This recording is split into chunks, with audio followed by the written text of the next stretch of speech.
ধর্ষকদের শাস্তি হবে পাথর মেরে প্রকাশ্য দিবালোকে তাদেরকে হত্যা করতে হবে। তাহলে এই বাংলার জমি আর কোনো ধর্ষকের জন্ম হবে না। ধর্ষণের বিরুদ্ধে আজকের ঐতিহাসিক মানববন্ধনে উপস্থিত ইসলামী ছাত্র শিবিরের শাখা এবং কেন্দ্রীয় পর্যায়ের নেতৃবৃন্দ, আইন শৃঙ্খলায় নিয়োজিত ব্যক্তিবর্গ, ইন্টেলিজেন্সের ব্যক্তিবর্গ, উপস্থিত সম্মানিত সাংবাদিক বন্ধুগণ, আসসালামু আলাইকুম ওয়া রাহমাতুল্লাহি ওয়া বারাকাতুহু। আমরা এক লজ্জিত বিবর্ণ চেহারা নিয়ে আজ আপনাদের সামনে কিছু যুবক হাজির হয়েছি যারা খুবই লজ্জিত হচ্ছি। একটি স্বাধীন ভূখণ্ড, 50 বছরের অধিক যে সময় আমরা পার করেছি, এরপরে এসে আমাদের দেশে ধর্ষণের বিরুদ্ধে মানববন্ধন করে এদেশের কর্তা ব্যক্তি এবং এদেশের মানুষদেরকে সচেতন করার জন্য আমাদেরকে ধিক্কার জানাতে হয়। আমরা লজ্জিত হয়ে পড়েছি। আজ যখন আসিয়ার দিকে আমরা তাকাই, তিনি বাইরের কোনো মানুষের দ্বারা ধর্ষিতা হন নাই, তার ঘরের মধ্যে ওই নারীর জন্য নিরাপদ অবস্থান তৈরি করতে সমাজ ব্যবস্থা পারে নাই। এটা আমাদের জন্য বড়ই লজ্জার, এটা আমাদের জন্য বড়ই লজ্জার একটি বিষয়। আমরা লক্ষ্য করেছি এই ধর্ষণের সংস্কৃতি বাংলাদেশে নতুন নয়।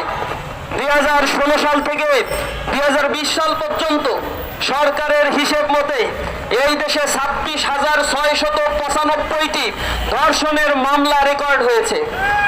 2020 সাল থেকে 2024 সাল পর্যন্ত 6,400-র অধিক ধর্ষণের ঘটনা এই বাংলাদেশে রেকর্ড হয়েছে, যার মধ্য দিয়ে 3,471টি ঘটনা ঘটেছে যেখানে 18 বছরের কম নারীদেরকে ধর্ষণের শিকার করা হয়েছে। কিন্তু আমরা এর কোনো বিচার পাই নাই।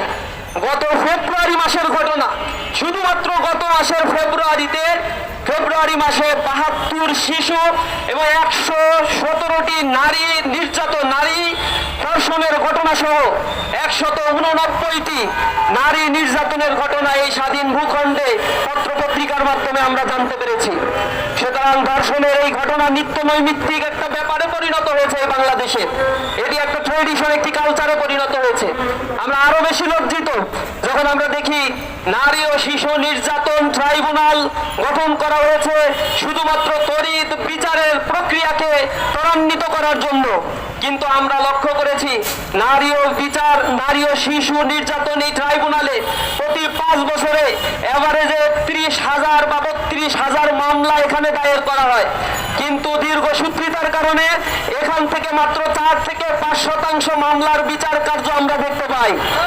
বাদ বাকি 95% কেসের ক্ষেত্রেই এই ধর্ষক লম্প চরিত্রহীন মানুষগুলো তারা নির্বিচার, বিচারহীনতার কারণে তারা জামিন নিয়ে আমাদের সমাজেই বসবাস করছে এবং একের পর এক ধর্ষণের ঘটনা ঘটিয়ে তারা গর্ব সহকারে কোনো না কোনো রাজনৈতিক আশ্রয় নিয়ে তারা এ সমাজে বীরতর্পে অবস্থান করে।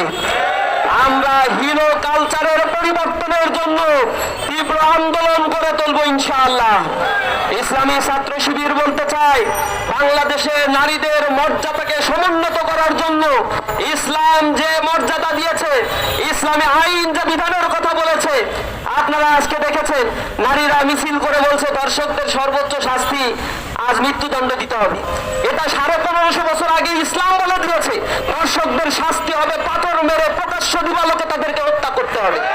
তাহলে এই বাংলার জমি আর কোনো ধর্ষকের জন্ম হবে না। কিন্তু এই সংস্কৃতি আমরা দেখি না। একটা ধর্ষণের মামলা নিতে গেলে যে কাহিনী করা হয়, একটা ধর্ষণের মামলা দেওয়ার পরে 7-8 বছর চলে যায়, সেই মামলার কোনো সুরাহা হয় না। আমরা এই বিচার ব্যবস্থাকে ঢেলে সাজানোর জন্য সরকারের প্রতি উদাত্ত আহ্বান জানাচ্ছি।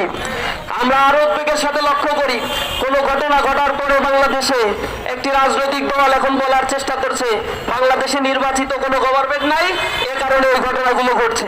আমরা আরো লজ্জিত, এদেশে সেই জুলাই বিপ্লব পরবর্তী যে জাতীয় ঐক্যমত গড়ে ওঠার কথা ছিল, এই ঐক্যমত গড়ে উঠলে এই জাতীয় ধর্ষণ, ছিনতাই, লুটেরাজদের কোন স্থান এই বাংলাদেশে হতো না। কিন্তু আমরা সেই জাতীয় ঐক্যমতের বিপরীতে গিয়ে শুধুমাত্র যে কোনো ঘটনা ঘটলেই শুধুমাত্র নির্বাচনী একমাত্র সমাধানের দিকে একটি বৃহৎ রাজনৈতিক দল যে বুলিয়া উড়াচ্ছেন, আমরা তো দেখতে পাচ্ছি তাদের কিছু কর্মীর মাধ্যমে এই ধর্ষণের ঘটনা, লুটতরাজের ঘটনাগুলো ঘটছে।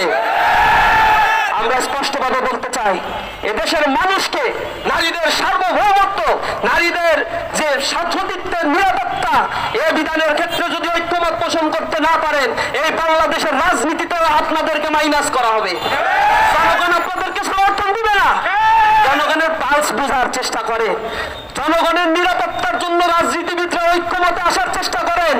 আমরা তরুণ সমাজ এই দৃশ্য এই বাংলাদেশে দেখতে চাই।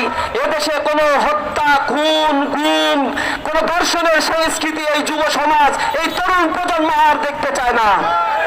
আমরা সর্বোপরি আপনাদের কাছে বলতে চাই, উদাত্ত আহ্বান জানাবো সাংবাদিক বন্ধুগণ, আমরা এই যে ধর্ষণের ঘটনাগুলো যেগুলো মিডিয়ায় আসছে, অসংখ্য ঘটনা রয়েছে যেগুলো মিডিয়ায় আসে না। মিডিয়া আসা এই ঘটনার হিসেব করেই আমাদের পিলে চমকে যায়, কিন্তু প্রত্যেকটি প্রত্যন্ত অঞ্চলগুলোতে প্রতিটি জায়গায় যে ধর্ষণের ঘটনাগুলো নীরবে নিভৃত ঘটে যাচ্ছে, কত মেয়ের বোবা কান্না, চোখের পানিতে এই জমিন সিদ্ধ হচ্ছে, তার কোনো হদিস আমাদের জানা নাই। এই ধর্ষণের ঘটনার জন্য শুধুমাত্র আইনকে শক্ত করা একমাত্র সমাধান নয়। আমরা বলছি অশ্লীল কালচার যে ওটিটি প্ল্যাটফর্মের মাধ্যমে ফ্রি সেক্স লিভিং টুগেদার প্রথা এই সমাজ ব্যবস্থাকে পিছিয়ে তুলেছে, অক্টোপাসের মতো চারিদিকে যে অশ্লীলতা ছড়িয়ে দেওয়া হচ্ছে, তারই এক প্রতিচ্ছবি এই লজ্জিত বাংলাদেশ, এই ধর্ষণের বাংলাদেশ দেখতে হচ্ছে। আমরা লজ্জিত। এই দেশের শিক্ষা কাঠামোকে ঢেলে সাজাতে হবে, এই দেশের কালচারাল সিস্টেমকে নতুন ভাবে চিন্তা করতে হবে। একটা করাপ্টেড কালচার, একটা করাপ্টেড এডুকেশন সিস্টেম দিয়ে কখনো একটি সোসাইটিতে এ জাতীয় ফৌজদারি অপকর্মগুলো বন্ধ করা সম্ভব নয়। আমরা দেখেছি ইসলামিক যে দেশগুলো রয়েছে, মুসলিম কান্ট্রিগুলো আপনারা লক্ষ্য করবেন, ধর্ষণের পরিমাণ নেগেটিভে রয়েছে, জিরো। সেখানে ধর্ষণের কেস খুবই রেয়ার। কিন্তু পশ্চিমা যে কালচার, যে সংস্কৃতি রয়েছে, অথবা আমাদের মতো এই প্রাচ্যের কালচারের এই দেশগুলোতে ধর্ষণের ঊর্ধ্বমুখী অবস্থান আপনারা দেখতে পাবেন।